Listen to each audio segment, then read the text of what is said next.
Welcome to MrUnbox and Travel. This is Honor X7. Honor is the latest budget smartphone. This smartphone is the video. This mobile unboxing, gadget unboxing, tech-related news and tips. Videos and channel useful and the channel subscribe to the bell icon. This smartphone reviews and video like video.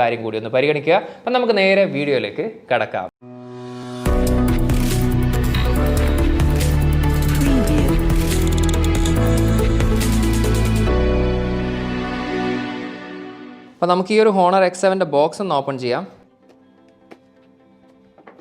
Now, we will box and Honor X7 smartphone and a SIM ejector tool and earphone 22.5 watt charger adapter smartphone. Type A to Type C charging cable and transparent TPU. This is the box in this phone design is 3 colors. This smartphone available ocean blue, midnight black, titanium silver. Design and build quality is plastic material, glossy type. Smudges and case and separate camera modules. Honor emblem 8.62 mm body thickness, 198 gram body weight, 6.74 inch display. Now, this is a smartphone.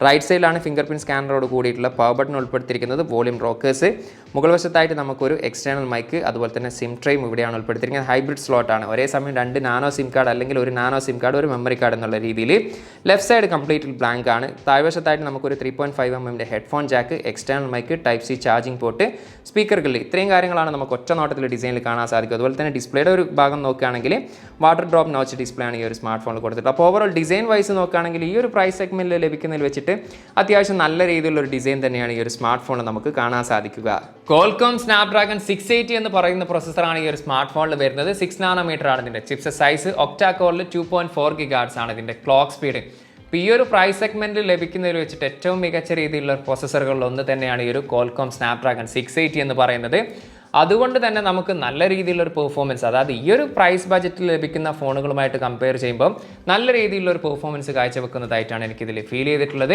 Adreno 610 എന്ന് പറയുന്നതാണ് GPU വരുന്നത് അതും ഒരു above decent ആയിട്ടുള്ള ഒരു performance കാഴ്ചവെച്ചതായിട്ടാണ് എനിക്ക് ഇതിൽ feel ചെയ്തിട്ടുള്ളത് രണ്ട് മെമ്മറി വേരിയന്റ്സിലാണ് ഈ ഒരു സ്മാർട്ട്ഫോൺ ഗ്ലോബൽ അവൈലബിൾ ആയിട്ടുള്ളത് 4GB റാമിൽ 128 ഉം 6GB റാമിൽ 128 ഉം ഖത്തറിൽ ഇപ്പോൾ നിലവിൽ 4GB റാമിൽ 128 എന്ന് പറയുന്ന വേരിയന്റ് മാത്രമേ ഉള്ളൂ അതുകൂടാതെ 512GB വരെ നമുക്ക് മെമ്മറി കാർഡ് ഇതിൽ യൂസ് ചെയ്യാൻ സാധിക്കും ഈ ഒരു 4GB റാമും 6GB റാം കൂടാതെ 2GB വരെ നമുക്ക് റാം എക്സ്പാൻഷൻ എന്നുള്ള രീതിയിൽ യൂസ് ചെയ്യാൻ സാധിക്കും റാം ടെർബോ ടെക്നോളജി യൂസ് ചെയ്യുന്നത് കൊണ്ട് തന്നെ നമുക്ക് മൾട്ടി ടാസ്കിംഗ് ഒക്കെ അത്യാവശ്യം നല്ല രീതിയിൽ തന്നെ ഈ ഒരു സ്മാർട്ട്ഫോണിൽ യൂസ് ചെയ്യാൻ സാധിക്കുന്നുണ്ട് കണക്ടിവിറ്റിയുടെ കാര്യങ്ങൾ എടുത്താൽ 4G LTE സപ്പോർട്ടാണ് അതുപോലെ തന്നെ 5 GHz വൈഫൈ ഇതിൻ്റെ സപ്പോർട്ടാണ് ബ്ലൂടൂത്തിൻ്റെ 5.1 ആണ് വേർഷൻ വരുന്നത് OTGയും സപ്പോർട്ടാണ് NFC ചില രാജ്യങ്ങളിൽ മാത്രമാണ് അവൈലബിൾ ആയിട്ടുള്ളത് ഖത്തറിൽ ഇറങ്ങുന്ന സ്മാർട്ട്ഫോണിൽ NFC അവൈലബിൾ അല്ല ആൻഡ്രോയിഡ് ലെവലിലാണ് ഈ ഒരു സ്മാർട്ട്ഫോൺ പ്രവർത്തിക്കുന്നത് മാജിക് UI വേർഷൻ വരുന്നത് 4.2 ആണ് ഈ ഒരു സ്മാർട്ട്ഫോണിന്റെ ഡിസ്പ്ലേയെ കുറിച്ച് പറയുന്നതിന് മുമ്പ് എനിക്ക് മറ്റൊരു ചെറിയൊരു കാര്യം നിങ്ങളോട് സൂചിപ്പിക്കാണ്ട് പ്രത്യേകിച്ച് യൂട്യൂബേഴ്സിനോടും നമ്മുടെ വ്യൂവേഴ്സിനോടാണ് പറയാനുള്ളത്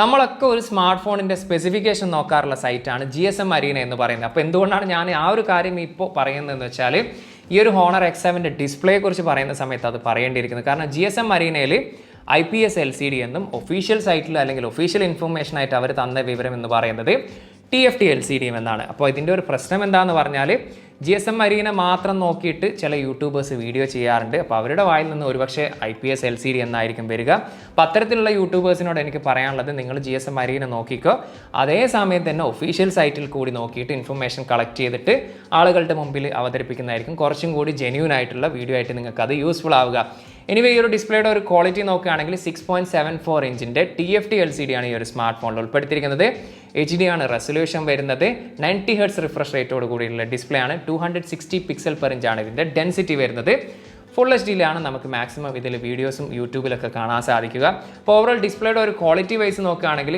പേഴ്സണലി എനിക്ക് ഫീൽ ചെയ്തിട്ടുള്ളൊരു കാര്യം ഇതൊരു TFT LCD ഡിസ്പ്ലേ ആണെന്ന് കമ്പനി പറയുന്നുണ്ടെങ്കിലും എനിക്ക് പക്ഷേ ഒരു IPS LCD ഡിസ്പ്ലേയുടെ ഒരു ക്വാളിറ്റി ആയിട്ടാണ് എനിക്ക് ഇതിൽ ഫീൽ ചെയ്തിട്ടുള്ളത് ബ്രൈറ്റ് ആയിട്ടുള്ള അത്യാവശ്യം ഷാർപ്പ് ആയിട്ടുള്ള ഒരു ഡിസ്പ്ലേ തന്നെയാണ് ഈ ഒരു സ്മാർട്ട്ഫോണിൽ വരുന്നത് അതുപോലെ തന്നെ കളേഴ്സിൻ്റെ കാര്യം എടുത്താലും വലിയ രീതിയിലുള്ള ഒരു വേരിയേഷൻ ഒന്നും പല ആംഗിളിൽ നിന്നും നമുക്ക് കാണാൻ സാധിക്കുന്നില്ല അപ്പോൾ ഓവറോൾ ഡിസ്പ്ലേയുടെ ഒരു ക്വാളിറ്റി വൈസ് നോക്കുകയാണെങ്കിൽ ഈ ഒരു പ്രൈസ് സെഗ്മെന്റിൽ ലഭിക്കുന്നതിൽ വെച്ചിട്ട് അത്യാവശ്യം ഡീസെന്റ് ആയിട്ടുള്ള ഒരു ഡിസ്പ്ലേ ക്വാളിറ്റി തന്നെയാണ് നമുക്കിതിൽ കാണാൻ സാധിക്കുക. 5000 mAh ആണ് ബാറ്ററി വരുന്നത്. 22.5 വാട്ടാണ് ഇതിൻ്റെ ഒപ്പം ലഭിക്കുന്ന ചാർജർ എന്ന് പറയുന്നത്. നമുക്ക് ഏകദേശം ഒരു ദിവസം അല്ലെങ്കിൽ ഒരു ദിവസത്തിനടുത്തൊക്കെ ഈ ഒരു സ്മാർട്ട് ഫോണിൽ ബാറ്ററി ലൈഫ് ലഭിക്കുന്നു. അപ്പോൾ നോർമൽ യൂസറൊക്കെ ആണെങ്കിൽ ഒരു ദിവസത്തിന് മുകളിൽ നമുക്ക് ഈ ഒരു സ്മാർട്ട് ഫോൺ യൂസ് ചെയ്യാൻ സാധിക്കും. Side mounted finger print scanner ആണ് വരുന്നത്. എത്രത്തോളം ഫാസ്റ്റ് ആയിട്ട് വർക്ക് ചെയ്യുന്നത് നോക്കാം.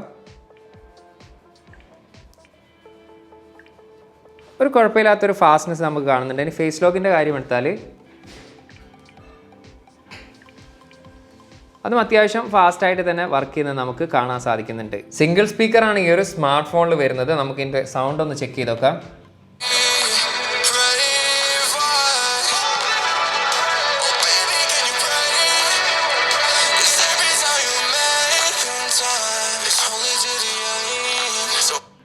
സിംഗിൾ സ്പീക്കർ ആയതുകൊണ്ട് തന്നെ നമുക്കൊരു വലിയ ലൗഡ് ആയിട്ടുള്ളൊരു സൗണ്ട് ക്വാളിറ്റി ഒന്നും കേൾക്കുന്നില്ല. ഒരു ഡീസെന്റ് ആയിട്ടുള്ളൊരു സ്പീക്കർ ക്വാളിറ്റി ആയിട്ടാണ് എനിക്ക് ഫീൽ ചെയ്തത്. ഗെയിമിംഗ് പെർഫോമൻസിന്റെ കാര്യം എടുത്താൽ ഇതൊരു ബജറ്റ് സ്മാർട്ട് ഫോൺ ആയതുകൊണ്ട് തന്നെ വലിയ രീതിയിലുള്ള ഒരു ഗെയിമിംഗ് എക്സ്പീരിയൻസ് ഒന്നും നമ്മൾ ഈ ഒരു സ്മാർട്ട് ഫോണിൽ പ്രതീക്ഷിക്കേണ്ട. എങ്കിലും ആസ്പെൽട്ട് 9 കളിച്ച ഒരു എക്സ്പീരിയൻസ് പറയുകയാണെങ്കിൽ പറയത്തക്ക രീതിയിലുള്ള ലാഗിങ്ങോ അല്ലെങ്കിൽ ആ ഒരു സ്മൂത്ത് കുറവൊന്നും എനിക്ക് ഫീൽ ചെയ്തിട്ടില്ല. നല്ല രീതിയിൽ തന്നെ കളിക്കാൻ സാധിച്ചിട്ടുണ്ട്. പക്ഷേ ഗ്രാഫിക്സ് ക്വാളിറ്റി ഒരു ആവറേജ് ലെവൽ പെർഫോമൻസ് പ്രതീക്ഷിച്ചാൽ മതി. അപ്പോൾ ഓവറോൾ ഗെയിമിംഗ് പെർഫോമൻസിൻ്റെ കാര്യത്തിൽ എനിക്ക് പറയാനുള്ളത്, നിങ്ങളൊരു കുറഞ്ഞ വിലയിൽ നിങ്ങളൊരു വലിയ ഗെയിമർ അല്ല, മറിച്ച് ഒരു ടൈം പാസിന് അല്ലെങ്കിൽ ചെറിയ ചെറിയ ഗെയിമൊക്കെ കളിക്കാൻ ആഗ്രഹിക്കുന്ന ആളാണെങ്കിൽ ഈ ഒരു സ്മാർട്ട് ഫോൺ നിരാശപ്പെടുത്തില്ല എന്നൊരു കാര്യം ഉറപ്പാണ്. 4 ക്യാമറയാണ് ഈ ഒരു സ്മാർട്ട് ഫോണിൽ പിറകിൽ ഉൾപ്പെടുത്തിയിരിക്കുന്നത്. 48 mega main lens, 5 mega ultra wide, 2 mega macro, 2 mega depth sensor, selfie ക്യാമറയായിട്ട് വരുന്നത് 8 മെഗാ ക്യാമറയാണ്. അപ്പോൾ ഓവറോൾ ക്യാമറ പെർഫോമൻസിൻ്റെ കാര്യം എടുത്താൽ ഈ ഒരു ബജറ്റ് സ്മാർട്ട് ഫോൺ എന്നുള്ള രീതിയിൽ നമുക്ക് അത്യാവശ്യം ഒരു ഡീസെൻ്റ് ആയിട്ടുള്ള ഫോട്ടോ ഔട്ട്പുട്ട് ക്വാളിറ്റിയാണ് മിക്ക സമയത്തും നമുക്ക് ലഭിച്ചിട്ടുള്ളത്. ഒരല്പം കോൺട്രാസ്റ്റ് ആയിട്ടുള്ള ഫോട്ടോയും കാര്യങ്ങളൊക്കെയാണ്. അപ്പോൾ ക്യാമറയുടെ കാര്യം എടുത്താൽ നമുക്കൊരു എക്സ്ട്രാ ഓർഡിനറി അല്ലെങ്കിൽ ഈ ഒരു പ്രൈസിൽ ഏറ്റവും മികച്ച ക്യാമറ എന്നുള്ള രീതിയിലുള്ള ഒരു ഒപ്പീനിയൻ ഒന്നുമില്ല. എങ്കിലും ഒരു ഡീസെൻ്റ് ആയിട്ടുള്ള ഒരു ക്യാമറ പെർഫോമൻസ് നമുക്ക് ഇതിൽ കാണാൻ സാധിക്കുന്നുണ്ട്. അതുപോലെ തന്നെ സെൽഫിയുടെ കാര്യം എടുത്താൽ നമ്മൾ വെളിയിലൊക്കെ പോയിട്ടാണ് എടുക്കുന്നതെങ്കിൽ അത്യാവശ്യം കുഴപ്പമില്ലാത്ത ഫോട്ടോസൊക്കെ നമുക്ക് കിട്ടുന്നുണ്ട്. പക്ഷെ നമ്മൾ ഒരു വീടിനകത്തോ അല്ലെങ്കിൽ ഒരു അല്പം ഇരുണ്ട സ്ഥലത്ത് നിന്നൊക്കെയാണ് ഫോട്ടോ എടുക്കുന്നതെങ്കിൽ നമുക്കൊരു ആവറേജ് എന്നുള്ള രീതിയിലുള്ള ഫോട്ടോ ഔട്ട്പുട്ട് ക്വാളിറ്റിയാണ് ലഭിച്ചിട്ടുള്ളത്. അപ്പോൾ ഓവറോൾ ക്യാമറ പെർഫോമൻസിൻ്റെ കാര്യം എടുത്താൽ ഒരു ഡീസെൻ്റ് ആയിട്ടുള്ള ഒരു ക്യാമറ പെർഫോമൻസ് എന്നുള്ള രീതിയിൽ മാത്രമേ നമുക്ക് ഈ ഒരു ക്യാമറ പെർഫോമൻസിനെ കാണാൻ സാധിക്കൂ. ഓണർ X7 പ്രൈസ് ഇവിടെ ഖത്തറിൽ വരുന്നത് 4GB + 128GB 629 ഖത്തറിയാണ്. ഏകദേശം ഇന്ത്യയുടെ 12,600 രൂപയാണ് പ്രൈസ് വരുന്നത്. ഓവറോൾ ഈ ഒരു സ്മാർട്ട് ഫോണിനെ കുറിച്ച് പറയുകയാണെങ്കിൽ ഒരു ഡീസെൻ്റ് ആയിട്ടുള്ള ഒരു സ്മാർട്ട് ഫോണാണ്. ഒരു ഡീസെൻ്റ് ആയിട്ടുള്ള സ്പെസിഫിക്കേഷനും ക്യാമറ പെർഫോമൻസും ഓഡിയോ ക്വാളിറ്റിയും ഡിസ്പ്ലേ ക്വാളിറ്റിയും അങ്ങനെ മൊത്തത്തിൽ നോക്കുകയാണെങ്കിൽ നമുക്ക് ഈ ഒരു പ്രൈസിൽ ലഭിക്കാവുന്നതിൽ വെച്ചിട്ട് ഏറ്റവും മികച്ച ഒരു സ്മാർട്ട് ഫോണുകളിൽ ഒന്ന് തന്നെയാണ് ഈ ഒരു ഓണർ X7. ഓണർ X7ന്റെ വീഡിയോ ഇഷ്ടപ്പെട്ടാലൊന്ന് വീഡിയോ ഒന്ന് ലൈക്ക് ചെയ്യുക. ഈ ഒരു സ്മാർട്ട് ഫോണിനെ കുറിച്ചും വീഡിയോയെക്കുറിച്ചുള്ള അഭിപ്രായങ്ങളൊന്ന് കമന്റ് രേഖപ്പെടുത്തുക. ടെക് സംബന്ധമായിട്ടുള്ള സംശയങ്ങളും കാര്യങ്ങളും ഉണ്ടെങ്കിൽ ഇൻസ്റ്റാഗ്രാമിന്റെ ഫേസ്ബുക്കിന്റെ ലിങ്ക് ഞാൻ ഡിസ്ക്രിപ്ഷനിൽ കൊടുത്തിട്ടുണ്ട്. അവിടെ നിങ്ങൾക്ക് മെസ്സേജ് അയച്ച് ചോദിക്കാവുന്നതാണ്. അപ്പോൾ ഇത്തരത്തിലുള്ള ടെക് വീഡിയോസ് ഒക്കെ ഇൻട്രസ്റ്റ് ഉള്ള ആളാണെങ്കിൽ ചാനലും വീഡിയോസും യൂസ്ഫുൾ ആണെന്ന് കരുതിയാൽ ദയവ് ചെയ്ത് ചാനൽ ഒന്ന് സബ്സ്ക്രൈബ് ചെയ്ത് കൂടെ ബെല്ലൈക്കൻ കൂടി അമർത്തുക. അപ്പോൾ മറ്റൊരു പുതിയൊരു വീഡിയോയുമായി കാണാമെന്ന പ്രതീക്ഷയിൽ തൽക്കാലം ഞാൻ ഇവിടെ പറയുന്നു. സെയ്ദ് ഇർഷാദ്.